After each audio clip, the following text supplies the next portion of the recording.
guys, this is the fourth part of the novel Dusk. So those who are not new over here, I just want to say thank you guys for clicking it. And आप अगर इसका first second और third part देखना चाहते हैं तो इसकी summary मेरे इंस्टाग्राम हैंडल पे ऑलरेडी है, डिस्क्रिप्शन में उसका लिंक भी है, आप वहाँ जाकर देख सकते हैं. इवन ये 2 मिनट से ज़्यादा नहीं है हर पार्ट की, so it's worth watching it.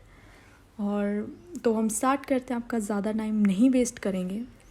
तो जो इसकी मेन लीड है, एक डेविड है और एक सहर है. डेविड एक गोल्ड स्मगलर है और सहर एक नॉर्मल लड़की है जिसका इन सब में कोई लेना देना है ही नहीं. तो पिछले पार्ट में देखा था कि डेविड वहाँ पहुँच गया था जहाँ उन्होंने सहर को किडनैप किया था. सहर की ये हालत देख डेविड को बहुत गुस्सा आता है और इतना गुस्सा आता है कि वो जितने लोग वहाँ थे वो सबको गोली मार देता है. और इन सब में डेविड को भी काफ़ी चोट लगती है और इवन एक गोली तो उसके बाजू से छू कर भी निकल जाती है. और जब वो सहर को खोलता है तो सहर की हालत काफ़ी ख़राब थी. इवन उसकी शर्ट भी काफ़ी जगह से फटी हुई थी. डेविड ने सहर को संभालते हुए कहा, सहर सहर सहर तुम ठीक हो? सहर सहर हमें यहाँ से जाना होगा, तुम ठीक तो हो ना? सहर सहर सहर ने घबराते हुए कहा, हाँ मैं ठीक हूँ. क्योंकि डेविड को ये पता था कि अगर उनके जाने से पहले पुलिस यहाँ आ गई तो प्रॉब्लम और बढ़ सकती है. फिर वो वहाँ से निकल गए और इवन डेविड ने सहर को अपनी शर्ट भी दे दी ताकि वो कंफर्टेबल हो जाए. और फिर उसके बाद वो दोनों बाइक लेकर वहाँ से चले गए.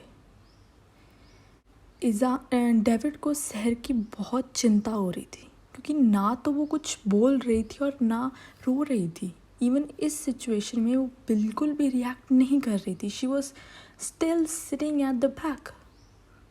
उसे कुछ समझ ही नहीं आ रहा था क्योंकि डेविड को ये बात पता थी कि अगर उसने रिएक्ट नहीं किया तो उसके लिए इस ट्रॉमा से बाहर निकलना बहुत मुश्किल हो जाएगा.